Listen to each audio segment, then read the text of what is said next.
Possibly our favorite stops on the trip were in Utah.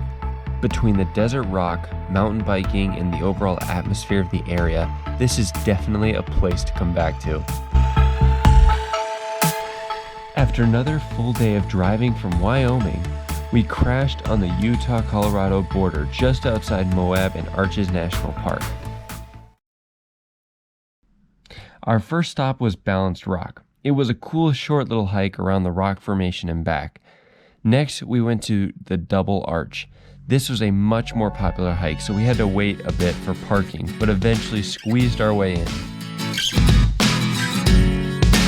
Being up close to these arches is such a colossal phenomenon. We were in awe as we hiked in and under the arches. After the Double Arches, we ventured up to the North and South Window Arches, not far from the Double Arch. Again, it was just amazing experiencing the arches and standing within them.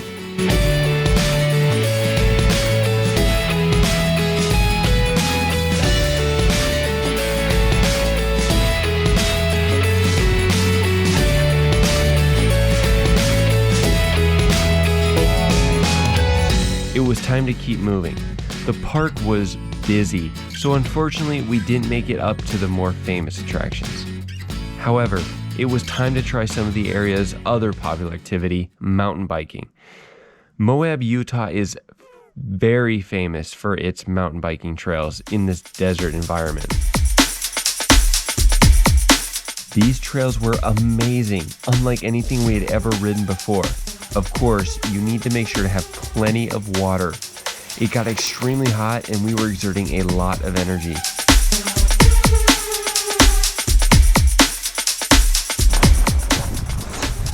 Once we got back to the car, we had had enough of the blazing heat. Woo! Got it, girl.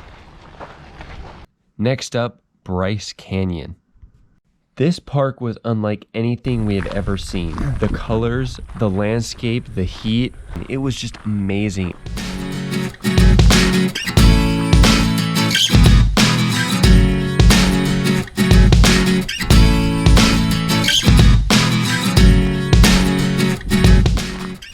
A park ranger suggested we do the Figure 8 loop, which is a combination of the Queen's Garden, Peekaboo Loop, and the Navajo Loop.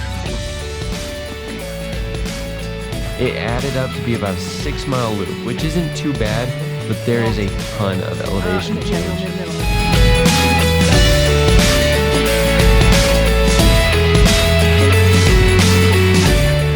That, combined with the heat, made it very dangerous without taking a few breaks and having lots and lots of water.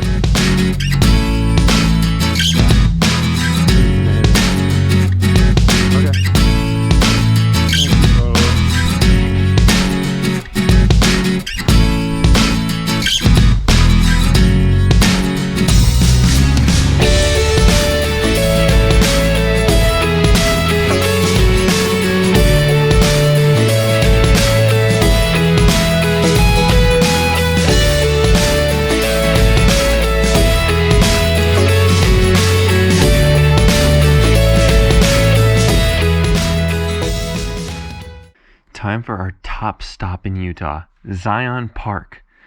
This park was the main reason we came to Utah. Our campsite was about an hour outside the park, but luckily it didn't feel that bad because it wasn't that bad of a drive. Now, unfortunately, our first day in Zion did not go as planned. We thought we arrived relatively early, but when we got to the visitor center, there was nothing open. We decided to call it a day and spend the rest of the day back at our site. Our second day in Zion went much better. Today was a biggie, Angel's Landing. We had heard about this hike and were ready for the trek. The hike equals out to about 5.2 miles, but can feel like much more in the heat. I will note again, make sure to have plenty of water handy. This hike goes up in elevation the entire way with deadly cliff sides just inches from the footpath. There's even a chain to assist in the climbing for some steeper areas. This is no joke, but once you reach the top, it is well worth it. We had never seen views like this. The vast red canyons went on forever. foot. Once we reached the bottom, it was back aboard the shuttle and back to the visitor center. Our third day in Zion was another legendary hike, the Narrows. We had gotten our rentals the day before. It cost about $62 for the pair of us to get boots and a hiking stick each. Yeah. We are following a crowd into the Narrows. Ready, Court? Yep. This should be more flat.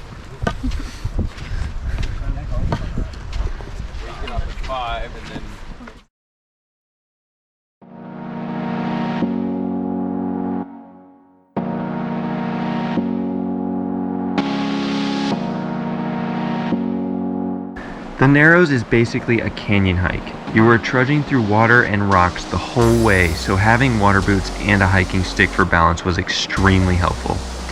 As for the hike's sights, it was no disappointment. The canyon walls were immense and awesome with the morning sun hitting them from all different angles. Next, we had a big driving day to the top of Utah. Side note, Courtney got to try her first In-N-Out burger. So good. And we had a little bit different stop up there, the Golden Spike Historic Site.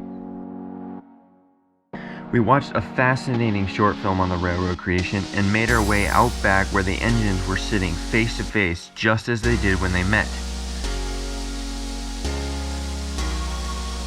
We even got the treat to hear the Army band play out in front of the engines before they departed for the evening.